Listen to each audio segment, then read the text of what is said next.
नमस्कार, शुभ बिहानी सँगै अखबार दैनिक खबर अपडेट खबर बुलेटिनमा यहाँलाई हार्दिक स्वागत छ। म किसान नेपाली। सदाका जस्तै आज पनि विभिन्न खबर बुलेटिन, देश विदेशका घटनाक्रम, राजनीतिक खबर, खेल खबर, मौसम खबर सँगै उपस्थित भइसकेका छौं। यदि तपाईलाई हामीप्रति कुनै सल्लाह, सुझाव एवं प्रतिक्रिया छन् भने तलको कमेन्ट बक्समा उल्लेख गर्न नभुल्नुहोला। यदि तपाईले अहिलेसम्म पनि हाम्रो च्यानल सब्स्क्राइब गर्नुभएको छैन भने सब्स्क्राइब गरिदिनुहोला। सँगै रहेको बेल आइकन थिचिदिनुहोला, जसले गर्दा तपाई समक्ष हाम्रा नयाँ अपडेटहरू सजिलै प्राप्त हुनेछन्। दर्शकबिन तपाईले हामीलाई कहाँदेखि हेर्दै हुनुहुन्छ त्यो पनि उल्लेख गरिदिनुहोला। तपाईले आज पहिलो पटक हेर्दै हुनुहुन्छ भने फर्स्ट टाइम भनेर कमेन्ट गरिदिनुहोला। रेगुलर रूपमा हामीलाई हेर्दै हुनुहुन्छ भने रेगुलर भनेर कमेन्ट गरिदिनुहोला र हाम्रो सहयोगको लागि बीचबीचमा आउने एडभर्टाइजलाई स्किप नगरिदिनुहोला र अन्त्यमा हाम्रो यो मेहनतका लागि एक लाइक गर्न नभुल्नुहोला। आउनुहोस् खबर बुलेटिन सुरु गरौँ मुख्य खबरका शीर्षकबाट। बालेन सचिवालयको स्पष्टीकरण, मेहर पत्नीलाई अनावश्यक केरकार गरियो। घुँडाको शल्यक्रिया गर्दा डाक्टरले शरीरभित्र कपडा छाडेको भेटियो। कोशी प्रदेश नाम खारिजको माग गर्दै जावला खेलमा प्रदर्शन। चीनले जारी गरेको नक्साबारे अन्तर्राष्ट्रिय सम्बन्ध समितिले परराष्ट्र मन्त्रालयसँग जानकारी लिने। जातीय र धार्मिक द्वन्द्व सिर्जना गर्ने माओवादीको प्रयास असफल, योगेश भट्टराईको आरोप। लोहर केवल बारे मन्त्री किराँती उहाँ त राष्ट्रिय सहमतिको मान्छे हो।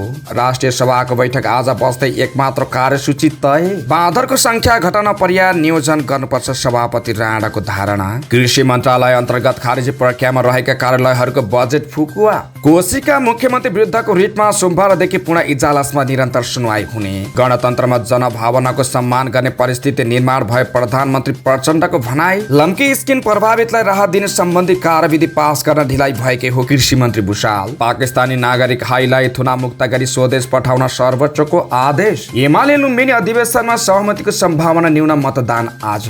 दानमा पाएको जग्गा किनेको भन्दै 6 लाख भुक्तानी, वडा अध्यक्ष सहित 3 जना विरुद्ध भ्रष्टाचार मुद्दा। 29.81 अङ्कले घट्यो नेप्से कारोबार रकम भने 1 अर्ब माथि। होटल स्क्वायरको स्विमिङ पुलमा पौडी खेल्दा 1 जना गम्भीर घाइते, करेन्ट लागेको दावी। सिमरी केयर माथि कारबाहीको निर्णय कार्यान्वयन नगर्न उच्च अदालतको आदेश। चितवन राष्ट्रिय निकुञ्जमा मृत भेटियो गैंडा। स्वास्थ्य मन्त्री बस्नेत र राजदूत सोङ बीच भेटवार्ता। पोर्चुगल पठाइदिने भन्दै ठगी गरेको आरोपमा 1 जना पक्राउ। रुसी सेनामा 2,80,000 भर्ती। सुशासन समितिद्वारा लैङ्गिक समानताका लागि आवश्यक संरचना निर्माण गर्न सरकारलाई निर्देशन। रापरपाले 27 भदौमा काठमाडौँमा विरोध सभा गर्ने र म्यानमार विरुद्ध हुने मैत्रीपूर्ण खेलका लागि नेपाली टोली घोषणा। र समाचारको क्रममा हेल्थ टिप्स अन्तर्गत आज तपाईलाई हामी मोटोपन निम्ताउने 10 कारण बारे जानकारी दिँदैछौँ। अब समाचार विस्तारमा। काठमाडौँ महानगरपालिकाका मेयर बालेन शाहको निजी सचिवालयले सुत्केरी अवस्थामा रहेकी मेयर पत्नी सबिना काफ्लेमाथि प्रहरीले चेक जाँचका नाममा अनावश्यक केरकार गरेको बताएको छ। मेयर बालेनले शनिबार राति फेसबुक मार्फत महानगरपालिकाको गाडी रोके सिंहदरबारमा आगो लगाउने चेतावनी दिएका थिए। उनले महानगरको गाडी कसले र किन रोकेको थियो भन्ने खुलाएका थिएनन्। उत्तेजक अभिव्यक्ति दिएको भन्दै बालेनको सार्वजनिक आलोचना भएपछि आइतबार उनको सचिवालयले विज्ञप्ति जारी गर्दै घटनाबारे जानकारी गराएको छ। बालेनको सचिवका अनुसार बालेन दम्पतिका शिशु मेडिसिटी अस्पताल एनआईसीयूमा उपचाररत छन्। शनिबार साँझ बालेनकी पत्नी सबिनाको स्वास्थ्यमा जटिलता देखिएपछि बालेनले चढ्ने महानगरको गाडीमा अस्पताल गएकी थिइन्। आफ्नो स्वास्थ्य परीक्षण गर्नका साथै शिशुलाई स्तनपान गराएर घर फर्किँदा सबिना चढेको गाडीलाई कोटेश्वरमा चेक जाँचमा बसेको ट्राफिक प्रहरीले रोकेको थियो। त्यस क्रममा प्रहरीले दुर्व्यवहार गरेको बालेनको स्वकीय सचिवालयले जनाएको छ। सार्वजनिक विधाको दिन प्रयोग गर्न मिल्ने अनुमति लिएको भए पनि त्यति बेला गाडीमा थिएन। नगर प्रमुख सहितको परिचय खुलाए पश्चात प्रहरीको व्यवहार झन बढी आक्रामक हुन गएको थियो। प्रहरीले सामान्य मानवीय संवेदनशीलताको समेत ख्याल नगरी करिब 7 मिनट गाडीलाई सडक किनारमा राख्न लगाई असान्दर्भिक र मनोमानी प्रश्न गर्यो। विज्ञप्तिमा भनेको छ, प्रसव पीडा र शारीरिक समस्यामा रहेकी सबिनामाथि प्रहरीबाट भएको दुर्व्यवहार असभ्य र निन्दनीय भएको बालेनको स्वकीय सचिवालयले उल्लेख गरेको छ। जनकपुर धामको नवजीवन अस्पतालमा घुँडाको शल्यक्रिया गर्दा चिकित्सकले बिरामीको शरीरभित्र कपडा छाडेको पाइएको छ। मोहतरीको भङ्गहा नगरपालिका 9 का 30 वर्षीय मनदीप यादवको बायाँ घुँडाको शल्यक्रिया गर्दा शरीरभित्र कपडा गज छाडेको भेटिएको हो। शल्यक्रिया गरेपछि दुख्ने र घाउबाट पिप आउने भएपछि बिरामीले पुनः अर्को अस्पतालमा अपरेसन गर्दा शरीरभित्र कपडा भेटिएको पीडित परिवारले जनाएको छ। 5 भदौमा जनकपुर धाम 12 बिघाको उत्तरी पूर्व कुना नजिकको नवजीवन अस्पतालमा डाक्टर मुकुन्द झाले मनदीपको घाउको शल्यक्रिया गरेका थिए।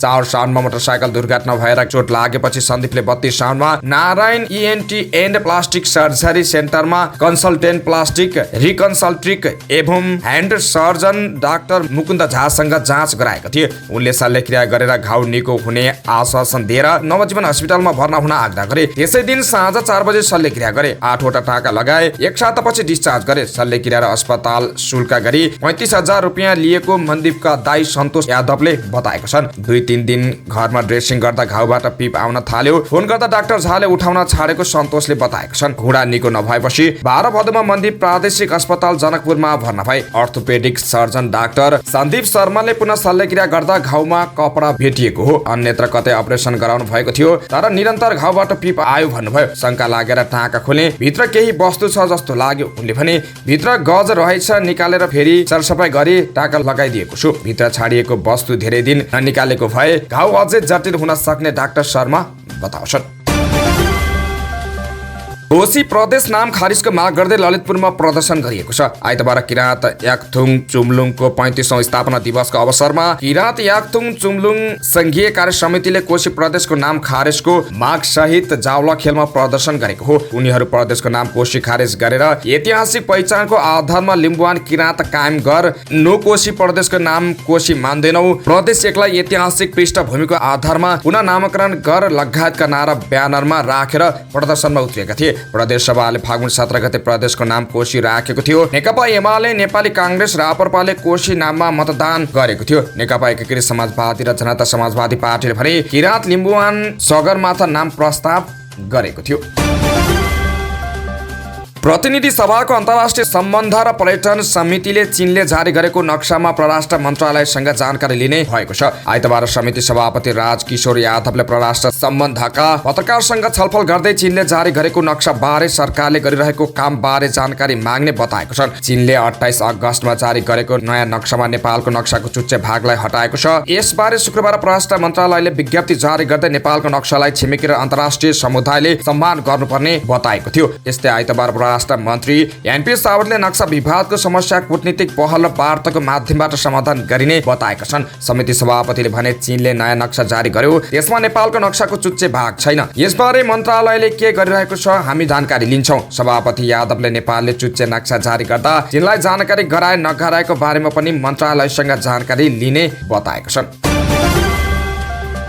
नेकपा एमालेका सचिव योगेश भट्टराईले देशमा जातीय र धार्मिक द्वन्द्व सिर्जना गर्ने नेकपा माओवादी केन्द्रको प्रयास असफल भएको बताएका छन्। धर्म, जात, जाति, मधेस, पहाडको नाममा माओवादीले द्वन्द्व सिर्जना गर्न खोजेको र त्यो नसकेपछि पछाडि हटेको सचिव भट्टराईको तर्क छ। सबै जाति, धर्म, भूगोलको वर्गीय विभेदलाई अन्त्य गरी समान अधिकार दिलाउन नेकपा एमालेले मात्र सक्ने दावी गर्दै उनले कम्युनिस्ट पार्टीको मूल नेतृत्व नै एमाले भएको बताएका छन्। भूमि अधिकार तथा श्रमिक संगठन नेपाल मधेस प्रदेशको दोस्रो अधिवेशनको खुल्ला सत्रमा बोल्दै सचिव भट्टराईले पुँजीवाद, दलाल र नोकरशाहीहरूसँग प्रतिस्पर्धा गर्न एमाले मात्र एक्लो शक्ति रहेको दावी गर्दै माओवादी र एकीकृत समाजवादी बेकामे भएको टिप्पणी गरेका छन्। उनले भने समाजवादीको यात्रा एमालेले तय गरेको छ। माओवादी र समाजवादी सत्ता टिकाउन कांग्रेससँग मिल्नु नै समाजवादको लक्ष्य उनीहरूसँग छैन भन्ने प्रमाणित हुन्छ।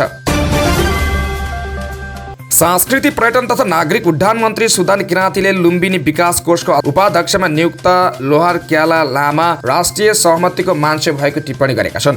प्रेस सेन्टर मोराङले विराटनगरमा आइतबार आयोजना गरेको पत्रकार सम्मेलनमा बोल्दै उनले लेयर क्याल खासमा विवादित व्यक्ति नभए पनि विवादित बनाइएको बताएका हुन्। लहर क्याल लामा त राष्ट्रिय सहमतिको मान्छे हो, लहर क्याल लामा खासमा विवादित मान्छे होइन, विवादित बनाइयो मन्त्री किराँतीले भने। नेपाली कांग्रेसको पालामा गुम्बा विकास समितिका अध्यक्ष चलाउनु भयो। नेकपा एमालेको पालामा त संविधान सभाको सदस्य र अर्थ राज्य मन्त्री पनि चलाउनु भयो। यति बेला अलिक विवादित हुनुभयो तर अदालत र कुनै पनि संवैधानिक निकायले उहाँलाई दोषी प्रमाणित गर्न सकेन। संवैधानिक निकायले दोषी प्रमाणित गर्न नसकेपछि मान्छे सधैँ अभियुक्तता रहँदैन। लहर क्याललाई योग्यता र क्षमताकै कारण लुम्बिनी विकास कोषमा नियुक्ति गरेको मन्त्री किराँतीले बताएका छन्। लहर क्याल लामा र आफै बुद्धिज्ममा PhD गरेको मान्छे, बुद्धिस्ट समुदायको अन्तर्राष्ट्रिय महासचिव मान्छे, संविधान सभाको 2 पटक सदस्य भएको मान्छे हो। उनले भने त्यसमा पनि हाम्रो पार्टीको केन्द्रीय सदस्य भइसकेको मान्छेलाई नियुक्ति गर्नु त एकदमै जायज काम गरेको हो। बिस्तारै कुरो खुल्दै गयो, मान्छेहरू स्पष्ट हुँदै गए।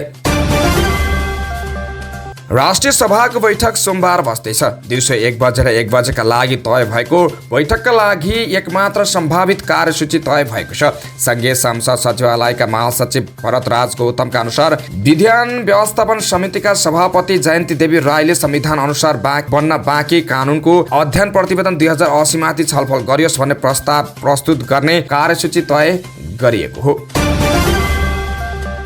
कृषि सहकारी तथा प्राकृतिक स्रोत समितिकी सभापति आर्जु राणा देउवाले नेपालका बाँदरहरूको परिवार नियोजन गर्नुपर्ने बताएकी छन्। समितिको आइतबारको बैठकमा सभापति राणाले बाँदरले बाली नालीमा क्षति पुर्याएर खान नै नपुग्ने अवस्था सिर्जना गराएको भन्दै बाँदरलाई परिवार नियोजन गरेर संख्या घटाउनु पर्ने धारणा राखेकी हुन्। बाँदरको संरक्षण गरेर कुनै फाइदा नभएको पनि उनको भनाइ थियो। उनले छिमेकी देश भारतको हिमाचल प्रदेशमा पनि बाँदरको परिवार नियोजन गरिएको उदाहरण दिँदै नेपालमा पनि यस्तै गर्नुपर्ने बताइन्। म संरक्षणवादी नै हो, तर मान्छेले खान नपुग्ने गरेर संरक्षण गरेर फाइदा छैन। यो कलिङको प्रिन्सिपल हामीले ल्याउनु पर्यो। बन्देल त खान्छ नि मान्छेले, बाँदर नखाला। बाँदरलाई त परिवार नियोजन गरे हुने रहेछ उनले भनिन्। हिमाचल प्रदेशमा त त्यही गरेको रहेछ। हाम्रो जस्तै थियो रे, परिवार नियोजन गरेर 2-3 वर्षमा कम भयो। यो चाहिँ वन्यजन्तु विभागलाई केही तयारी गरेर ल्याऊ भन्नु पर्यो। मान्छेले खाने नपाउने भएपछि त धेरै समस्या भयो। उनले बाँदर नियन्त्रणको समाधान सरकारवाला निकायलाई केही योजना ल्याउन लाग्नुपर्ने बताएकी छन्। सरकारले खारेजीको निर्णय गरेका कृषि तथा पशुपन्छी विकास मन्त्रालय मातहतका कार्यालयको बजेट ठुकुवा भएको छ। मर्ज तथा खारेजीको प्रक्रिया सुरु नहुन्जेलसम्ममा कार्यालयको काम प्रभावित हुन नदिन यस्तो निर्णय भएको कृषि तथा पशुपन्छी विकास मन्त्रालयले जनाएको छ। कृषि मन्त्री डाक्टर वेदराम भुषालले कार्यभार सम्हालेको 5 महिना पुगेको अवसरमा आइतबार आयोजित पत्रकार सम्मेलनमा यस्तो जानकारी दिएको हो। बजेट घोषणा पछि शून्य बजेटको अवस्थामा रहेका कार्यालयहरूको काम प्रभावित भएपछि अर्थ मन्त्रालयसँगको समय यस्तो निर्णय भएको मन्त्रालयकी प्रवक्ता सबनम शिवाकोटीले जानकारी दिन्। कोशीका मुख्यमन्त्री उद्धव थापा विरुद्धको रिट निवेदन सर्वोच्च अदालतको पुनः इजलासमा सोमबारदेखि निरन्तर सुनवाई हुने भएको छ। सर्वोच्च अदालतका न्यायाधीश द्वय सपना प्रधान मल्ल र सुषमा लता माथेमाको संयुक्त इजलासले उक्त रिट निवेदनमा सोमबारदेखि निरन्तर सुनवाई हुने गरी पुनः इजलासमा पठाउने आइतबार आदेश दिएका हुन्। मुख्यमन्त्री थापाले भदौ 4 गते प्रदेश सभाबाट लिएको विश्वासको मत असंवैधानिक भन्दै एमाले संसदीय दलका नेता हिक्मत कुमार कार्कीले सर्वोच्च अदालतमा भदौ 6 गते रिट निवेदन दायर गरेका थिए। रिटको सुनवाईका लागि आइतबारको इजलासमा विपक्षीको तर्फबाट सुरुमा संवैधानिक इजलासको माग भएकोमा न्यायाधीश द्वय मल्ल र माथेमाले पुनः इजलासमा निरन्तर सुनवाईबाट टुङ्ग्याउने गरी आदेश भएको हो। शुक्रबार न्यायाधीश द्वय ईश्वरी प्रसाद खतिवडा र सुषमा लता माथेमाको संयुक्त इजलासमा सुनवाई तोकिएकोमा न्यायाधीश खतिवडाले उक्त रिटमा आफैले कारण देखाउ आदेश दिएका कारण पुनः सुनवाईमा बस्न नमिल्ने बताएपछि हेर्न नमिल्नेमा राखिएको थियो। साउन 16 मा मुख्यमन्त्री नियुक्त भएका थापाले प्रदेश सभाको बैठकमा अध्यक्षता गरेका अध्यक्ष मण्डलका सदस्य इस्रायल मन्सुरीलाई समेत मतदान गराएर विश्वासको मत लिएपछि एमाले संसदीय दलका नेता कार्कीले सर्वोच्च अदालतमा रिट दायर गरेका थिए। उक्त रिटमाथि भदौ 7 गतेको प्रारम्भिक सुनवाईमा न्यायाधीश खतिवडाको एकल इजलासले मुख्यमन्त्री थापाले लिएको विश्वासको मत संविधान सम्मत मान्न नसकिने भन्दै रिट निवेदन उपरको सुनवाई टुङ्गो नलागेसम्म दीर्घकालीन असर पर्ने प्रकृतिका साथै नीतिगत प्रकृतिका निर्णय नगराउनु भने अन्तरिम आदेश जारी गरेको थियो। सर्वोच्चले विवादित विषयको छिटो छरितो रूपमा निरूपण गर्नु वाञ्छनीय देखिएकोले पुनः सुनवाईका लागि भदौ 15 गते शुक्रबारलाई आग्रह अधिकार पेशी तोकेको थियो। संविधानको धारा 168 को उपधारा 2 बमोजिम मुख्यमन्त्री नियुक्ति भएका थापाले सोही धाराको उपधारा 4 अनुसार प्रदेश सभाबाट विश्वासको मत लिएका थिए। यसअघि पनि प्रदेश सभामा तत्कालीन सभामुख बाबुराम गौतमलाई सरकार गठनको दाबी पत्रमा हस्ताक्षर गर्न लगाएर दाबी पेश गरेका कारण कार्कीले नै दायर गरेको रिट माथिको अन्तरिम सुनवाईले उक्त सरकार गठन सम्बन्धी प्रक्रिया असंवैधानिक भएको ठहर गर्दै मुख्यमन्त्री थापालाई पदमुक्त गरिएको थियो। प्रधानमन्त्री पुष्पकमल दाहाल प्रचण्डले गणतान्त्रिक राज्य व्यवस्थामा जनमत र जनभावनाको सम्मान गर्ने परिस्थिति निर्माण भएको बताएका छन्। उनले राज्यप्रति नागरिकले गर्ने गुनासा तत्काल सम्बोधन हुनुपर्ने पनि बताएका छन्। जनताका असन्तुष्टि र गुनासो सम्बोधन तत्काल सम्बोधन गर्न नसकिए व्यवस्थाप्रति नै जनतामा निराश छाउने पनि उनको भनाइ थियो।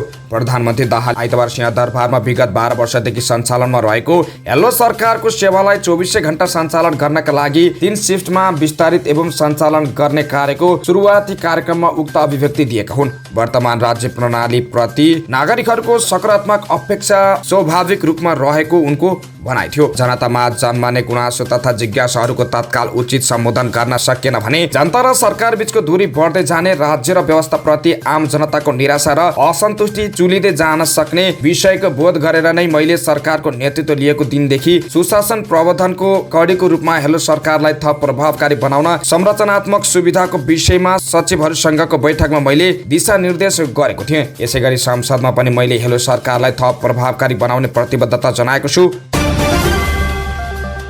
कृषि तथा पशुपक्षी विकास मन्त्री डाक्टर वेदराम भुषालले लम्की स्किन रोग प्रभावित किसानलाई राहत उपलब्ध गराउने सम्बन्धी मापदण्ड स्वीकृत गर्न ढिलाइ भएको स्वीकार गरेका छन्। आइतबार मन्त्रालयमा आयोजित पत्रकार सम्मेलनमा भुषालले प्रक्रियागत ढिलाइ भएको स्वीकार गरेका हुन्। मन्त्रालयबाट पठाएको प्रस्ताव अर्थ र गृह मन्त्रालयमा प्रक्रियामा रहेको र यो नियतले भन्दा पनि प्रक्रियागत कामका कारण ढिलाइ भएको हो। मन्त्री भुषालले भने अब छिट्टै पास हुन्छ, किसानले राहत पाउनेछन्। मन्त्री भुषालले लम्की स्किन नियन्त्रण उन्मुख भएको अब सरकारले निःशुल्क खोप उपलब्ध गराउने पनि बताएको छन्। सर्वोच्च अदालतले थुनामा रहेका पाकिस्तानी नागरिक मोजम अब्दुल हैलाई थुनामुक्त गर्न अध्यागमन विभाग लगायत निकायका नाममा आदेश जारी गरेको छ। न्यायाधीश द्वय सुषमा लता माथेमा र डाक्टर मनोज कुमार शर्माको उपसंयुक्त इजलासले शुक्रबार पाकिस्तानी नागरिक हैलाई रिहा गरी आफ्नै देश फिर्ता गराउन आदेश गरेको हो। भिसा नियमित नगरी नेपालमा बसेको दावी गर्दै सरकारले पाकिस्तानी नागरिक हैलाई सन् 2019 को अक्टोबर 7 तारिकदेखि पक्राउ गरी थुनामा राखेको थियो। भिसा नियमित नगरी 823 दिन नेपाल बसेको उल्लेख गर्दै अध्यागमन विभागले 7,81,389.12 भिसा र विलम्ब शुल्क रु 50,000 जरिवाना गर्ने निर्णय गरेको थियो। उक्त रकम बुझाउन नसकेपछि पाकिस्तानी नागरिक हैलाई 7 वर्ष कैद गर्ने गरी विभागले कारागार पठाएको थियो। आफूलाई थुनामुक्त गरी आफ्नो देश फिर्ता गर्न माग गर्दै हाईले सर्वोच्च अदालतमा बन्दीको रिट निवेदन दायर गरेका थिए। अदालतले न्यायाधीश मूल्य र मान्यताको पालना नभएको उल्लेख गर्दै हाईलाई थुनामुक्त गरी आफ्नै देश पठाउन सरकारलाई आदेश दिएको हो। अध्यक्षका दावेदारहरू बीच सहमति जुट्न नसक्दा नेकपा एमाले लुम्बिनी प्रदेश अधिवेशन मतदान प्रक्रिया तर्फ बढेको छ। अध्यक्ष पदमा पाल्पाका रामकृष्ण कणेल र प्युठानका हरि रिजाल दावेदार छन्। कणेल 1 वर्ष अघि गठन भएको प्रदेश अध्यक्ष हुन् भने रिजाल पूर्व प्रदेश मन्त्री एवं एमाले केन्द्रीय सदस्य हुन्। पार्टी अध्यक्ष केपी शर्मा ओलीले उद्घाटन समारोह र आइतबार बिहान बन्द सत्रमा पनि सहमतिबाट नेतृत्व चयन गर्न आग्रह गरेका थिए, तर कसैले पनि दाबी नछोडेपछि सहमतिको सम्भावना करिब टरेको नेताहरू बताउँछन्। रिजाललाई पार्टी महासचिव शंकर पोखरेल निकटका नेताहरू, प्रदेश सांसदहरू चेतनारायण आचार्य, भूमेश्वर ढकाल, शिवराज सुवेदी लगायतले समर्थन गरेका छन्। उपाध्यक्ष विष्णु प्रसाद पौडेल निकट नेताहरूले कणेललाई दोहोर्याउने प्रयास गरिरहेका छन्। उनीहरूले 1 वर्ष मात्र तदर्थ समितिको नेतृत्व गरेकाले कणेललाई एकपटक अवसर दिनुपर्ने तर्क गरिरहेका छन्। यद्यपि कणेलले आफ्नो गुट नभएको दावी गरेका छन्। यो अधिवेशनले 205 सदस्यीय कमिटी प्रदेश कमिटी चयन गर्दैछ। 12 जिल्लाबाट जिल्लागत रूपमा 186, अपाङ्गबाट 1, मजदुरबाट 3 र खुल्लाबाट पदाधिकारीहरू सहित 15 जना चयन हुँदैछन्, जस अनुसार 12 वटा जिल्ला कमिटीहरूले सहमतिमा नाम पठाउन अलग अलग बैठक सुरु भएका छन्। यदि जिल्लाबाट जाने नाममा सहमति नभए उनीहरूको पनि निर्वाचन हुनेछ। पदाधिकारी 5 जनाको हुनेछ।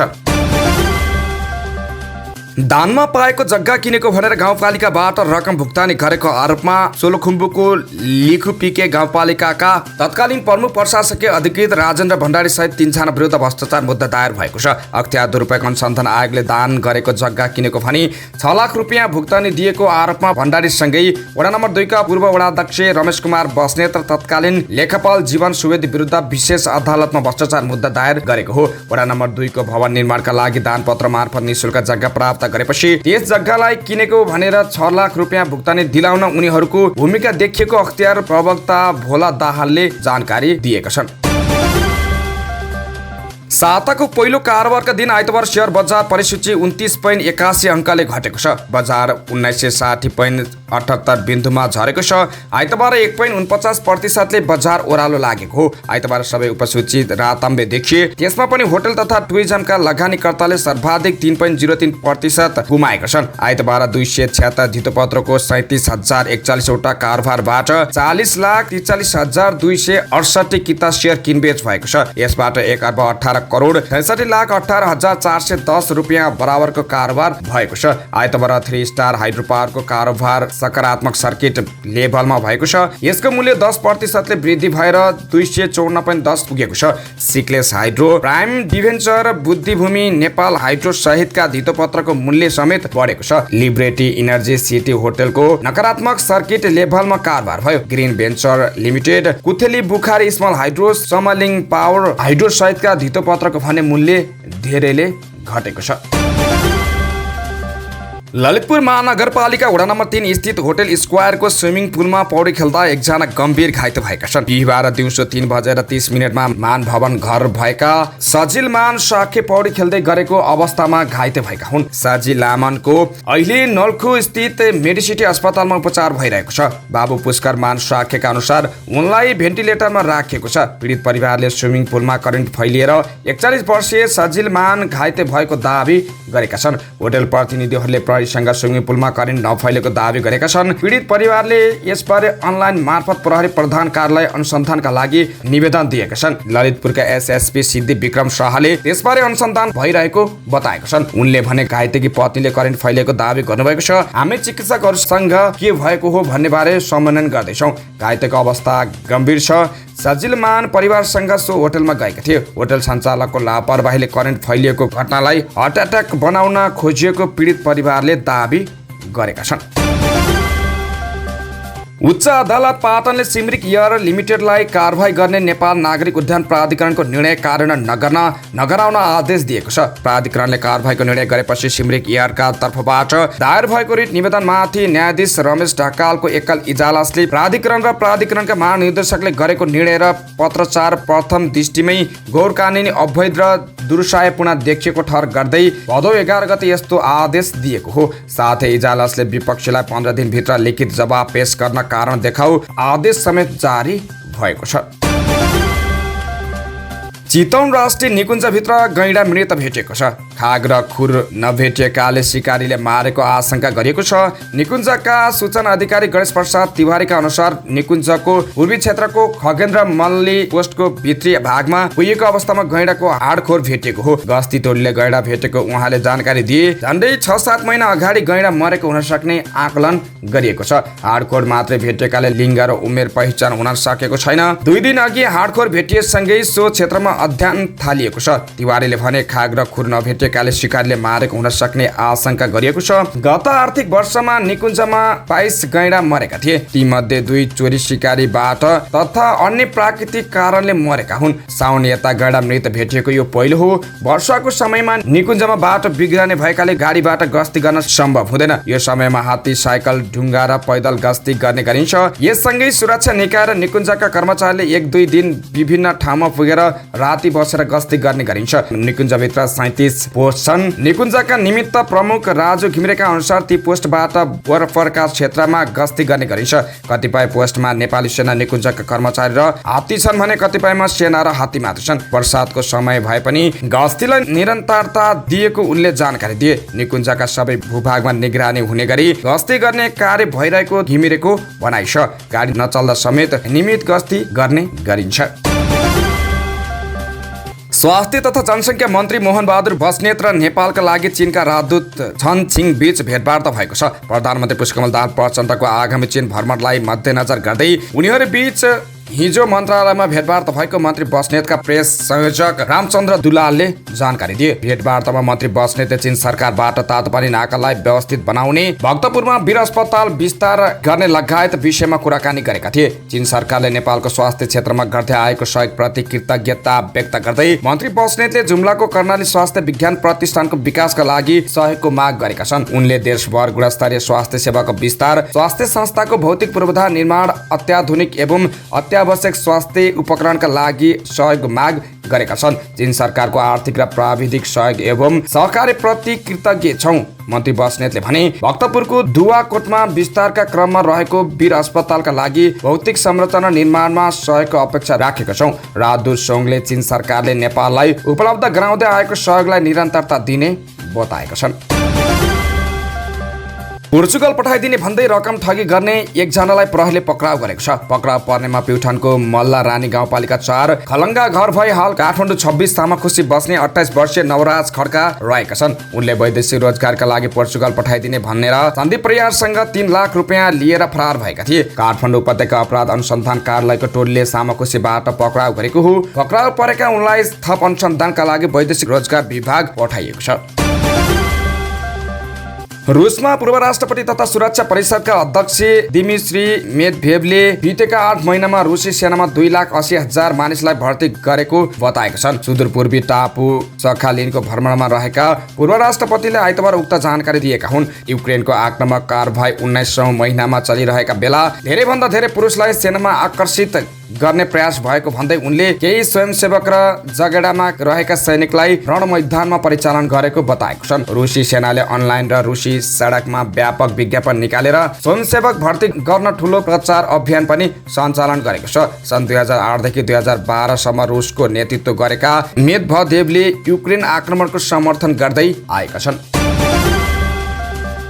राष्ट्रिय सभा अन्तर्गतको दिगो विकास तथा सुशासन समितिले लैङ्गिक समानताका लागि आवश्यक संरचना निर्माण गर्न सरकारलाई निर्देशन दिएको छ। सिंहदरबारमा आइतबार बसेको समिति बैठकले लैङ्गिक उत्तरदायी बजेट कार्यान्वयन सम्बन्धी अनुगमन मूल्याङ्कन गर्न समेत निर्देशन दिएको समितिका सभापति प्रकाश पन्तले बताएका छन्। लैङ्गिक समानताका विषयमा कार्यक्रम तर्जुमा गर्न र अनुगमन मूल्याङ्कनका लागि महिला मन्त्रालय, महिला आयोग लगायतका सरकारवाला निकाय बीच समन्वय गर्न पनि निर्देशन दिएको उनले बताएका छन्। बैठकमा सदस्यहरूले लैङ्गिक समानताका लागि तर्जुमा गरिएको कार्यक्रमलाई प्रभावकारी रूपमा अघि बढाउनु पर्नेमा जोड दिएका थिए।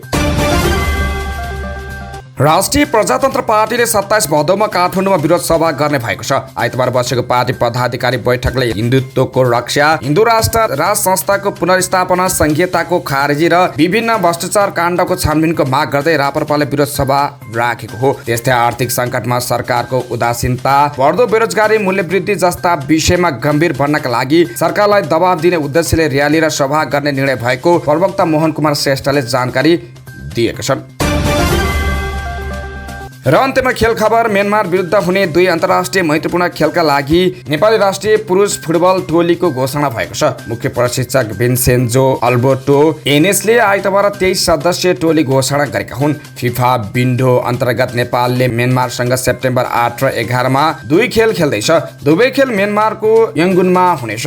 आगामी अक्टोबरमा हुने विश्वकप छनौटको लागि नेपालले तयारी गरिरहेको छ। गत जुनमा भारतको बङ्गलोरमा भएको साफ च्याम्पियनसिप खेलेको टिममा रहेको टोलीमा 10 खेलाडी परिवर्तन भएको छ। आशिष गुरुङ, अञ्जन राई, छिरिङ लामा, उत्सव राई, युसुफ थपलिया, जिलेस्पी जङ कार्की र कीर्ति शरद छुन्जु पहिलो पटक राष्ट्रिय टिममा परेका हुन्। साफ खेलको टिमबाट कप्तान किरण कुमार लिम्बू सहित दीपक कार्की, सुनिल श्रेष्ठ, अनन्त तामाङ, रोहित चन्द, एरिक विष्ट, लोकेन लिम्बू, अवस लामिछाने, आयुष गलान, नवयुग श्रेष्ठ, अञ्जन विष्ट, मनिष डागी र आशिक चौधरीले निरन्तरता पाएका छन्। गोलकिपर अभिषेक बराल सहित डिफेन्डरहरू आशिष गुरुङ, अञ्जन राई र छिरिङ लामा, मिडफिल्डर द्वय उत्सव राई र कीर्तिश रत्न छुन्जुङ तथा फरवर्डर जिलेस्पी जङ कार्की, दिनेश हिन्जन र हिस्पु थपलिया टिममा थपिएका छन्। साफ खेलको टिममा रहेका विमल पाण्डे, देवेन्द्र तामाङ, समन्त थापा, विमल घरती मगर, विशाल श्रेष्ठ, मणि कुमार लामा र नवीन लामा टिममा छैनन्। निशान खड्का, पुजन उपरकोटी र दीपक राज सिंह ठाकुर अस्ट्रेलिया पलायन भइसकेका छन्। र समाचारको क्रममा हेल्थ टिप्स अन्तर्गत आज तपाईलाई हामी मोटोपन निम्ताउने 10 कारण बारे जानकारी दिँदैछौँ। हामीलाई अन्त्यसम्म हेरेर साथ दिनुहोला। मोटोपन अहिले धेरैको टाउको दुखाइको विषय बनिरहेको छ। मोटोपन नियन्त्रण गर्न जिम जाने, विभिन्न प्रकारका डाइट प्लान गर्ने, सप्लिमेन्ट लिने, घरेलु उपचार विधि प्रयोग गर्ने धेरै मानिस देखिन्छन्। तर पनि उनीहरूले अपेक्षित नतिजा पाइरहेका हुँदैनन्। यसको एउटा प्रमुख कारण मोटोपनको कारण थाहा नपाए घटाउने उपाय खोज्न थाल्नु हो। किनकि एक किसिमको सूत्र सबैलाई काम नगर्न सक्छ। यसलाई नियन्त्रण गर्न पहिलो कारण जान्न आवश्यक छ। धेरै खाने पिउने गर्दा मोटोपन बढ्छ भन्ने पक्का हुँदैन। मोटोपनको पछाडि अरू पनि धेरै कारण हुन सक्छन्, जसमध्ये वंशानुगत पनि एक हो। बुबा आमा मोटो घाटो भएमा बुबा आमाका सन्तानमा पनि मोटोपन बढ्न सक्ने सम्भावना बढ्छ। यसो भन्दैमा मोटोपन पूर्ण रूपमा पूर्व निर्धारित छ भन्ने होइन। वंशानुगत हुन सक्ने भए पनि मानिसको जीवनशैली कस्तो छ त्यसमा मोटोपन निर्धारण हुन सक्छ। मेटाबोलिटिजमले कसरी काम गर्छ, पाचन शक्ति कस्तो छ, कति समयमा शरीरले खानालाई ऊर्जामा रूपान्तरण गर्न सक्षम हुन्छ। यी सबै कुरा केही हदसम्म वंशाणुगत कारणकै भर पर्छ। कतिपय यस्ता मानिस देख्न सकिन्छ जो धेरै खाँदा पनि शरीर मोटो हुँदैन। यो उनीहरूको वंशाणुगत कारण हुन सक्छ, तर सबैमा यो लागू नहुन सक्छ। अत्याधिक खाने। हामीले खाने र पिउने चिजले शरीरलाई क्यालोरी प्राप्त हुन्छ। क्यालोरीबाट पाउने ऊर्जाले नै हामीले जुनसुकै शारीरिक क्रियाकलाप गर्न सक्छौँ। तर कतिपय व्यक्ति फुर्सद हुन साथ वा अफिसमा बसेर केही न केही खान्छन्। यस्तो अवस्थामा केही आफूले के खाइरहेको छु भन्ने हेक्का नहुन सक्छ। त्यसले शरीरमा क्यालोरी बढाइरहेको हुन्छ। आवश्यकता भन्दा बढी क्यालोरी भएमा शरीरलाई भार पर्छ र त्यो खर्च हुने अवस्था नहुँदा बोसो जम्मा भएर मोटोपन हुन्छ। बढ्दो उमेर सँगै शरीरका अङ्गहरूले राम्रोसँग काम गर्दैन, जसकारण मोटोपन बढ्न सक्छ। उमेर बढ्दै जाँदा शरीरको मेटाबोलिज्म प्रतिक्रिया सुस्त हुँदै जाने हुँदा पाचन शक्ति कमजोर हुन थाल्ने र मांसपेशी पनि कमजोर हुन थाल्छ, जसका कारण शरीरमा बोसो जम्मा भई मोटोपन हाबी हुन थाल्छ। निष्क्रियता।